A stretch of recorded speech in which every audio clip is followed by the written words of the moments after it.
सुना गुलाब के जैसन तू बारू खिला वाला पानी बारू हमके मिला। सुना एही बोलिया में डूब के तोहरा चाहत के फूल टूर लागिले।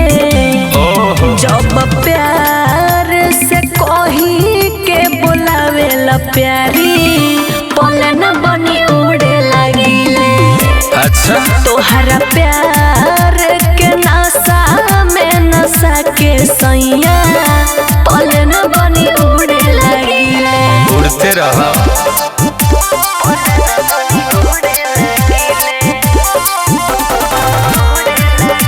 ज्योति रिकॉर्डिंग स्टूडियो घोड़ा सहन महादेवा।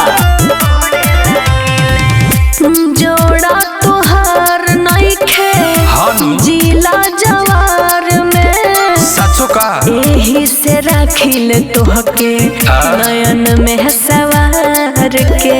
ए राजा बोला सुबह शाम हंसा के अच्छा हे दिल में राखी बसा के। बैठे लो जब सट के पजरिया नजरिया से तोहके घूरे लागिले।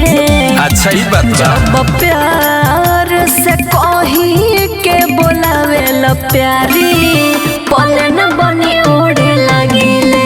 उड़त रहा तोहरा प्यार के नशा में नशा के सैया पले न बनी उड़े लागिले।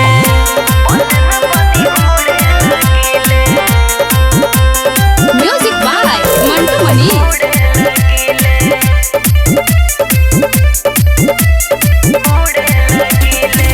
चमके ऐसे जैसे तारा आसमान के राखिले मिसाइल तुहके दिलवे में बान के।